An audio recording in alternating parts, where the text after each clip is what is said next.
নিজের কাজের জায়গায় প্রত্যাশিতটা নিরাপত্তা বলয়ের মধ্যে তাকে ধর্ষণ খুন করা হয়েছে, শুধু তাই তো নয়, অত্যাচার করা হয়েছে। বিরল থেকে বিরলতম ঘটনা বটেই।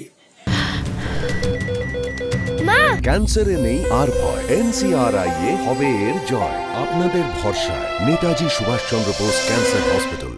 তারপরে দেখো, সমস্ত বাংলায় এবং বাংলার বাইরে সমস্ত পৃথিবী জুড়ে প্রতিবাদ আন্দোলন হয়েছে, রাত দখল হয়েছে, আরো অনেক কিছু হয়েছে। এমনি এমনি হয়নি, নৃশংসতাকে লোকে সহ্য করতে পারেনি। অবশ্যই বিরল থেকে বিরলতম ঘটনা, নৃশংস ঘটনা। বিরলতম, নিকৃষ্টতম, সম্পূর্ণভাবে অবিশ্বাস্য ঘটনা। সরকারি হাসপাতালে এমন একটি ঘটনা, চিকিৎসকের নৃশংস হত্যা ঘটে গেল, যার জন্যে ঘটল, যে প্রশাসনের ব্যর্থতার জন্যে বলবো না, সুপরিকল্পিত ব্যবস্থাপনার জন্যে ঘটল, সেটাও কি বিরলতম ঘটনা নয়?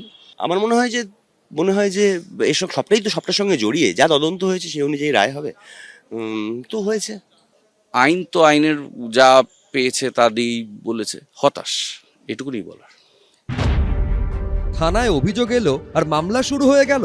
বহু ক্ষেত্রে তো শুধু জেনারেল ডায়েরি করে ফেলে রাখেন।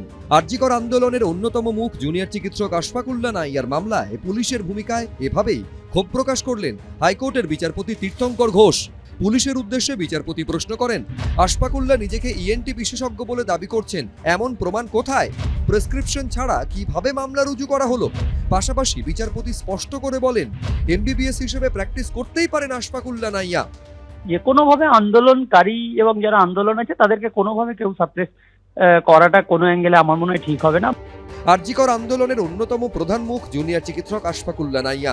ধর্ণা অবস্থান থেকে মিছিল কিংবা মুখ্যমন্ত্রীর সঙ্গে মুখোমুখি বৈঠক, সবেতেই সামনের সারিতে ছিলেন তিনি। সম্প্রতি আশফাকুল্লাহ নাইয়ার বিরুদ্ধে নিয়ম ভেঙে ভুল পরিচয় দিয়ে প্রাইভেট প্র্যাকটিস করার অভিযোগ তোলা হয়।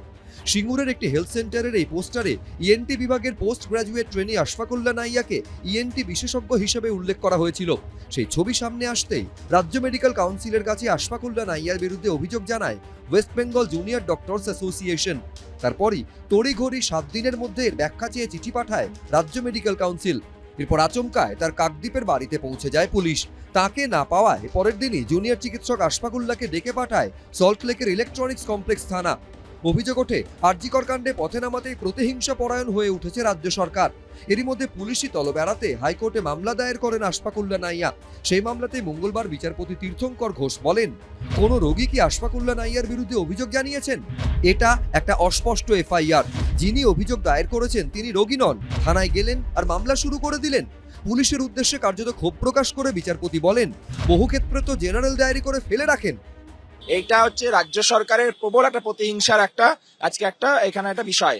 না হলে একজন ডাক্তারের বাড়িতে ভোরবেলায় একদল পুলিশ পাঠাচ্ছে এমন ভাবে যেন সে একটা ক্রিমিনাল, তাকে সোশ্যালি ডিফেম করার জন্য এই জিনিসটা করা হয়েছে। প্রতিবাদী আশফাকুল্লাহ নাইয়া তার বাড়িতে পুলিশ পাঠিয়ে আজকে একটা প্রতিহিংসা করতে চাইছে, আন্দোলনের মুখটাকে দমন করে দিতে চাইছে।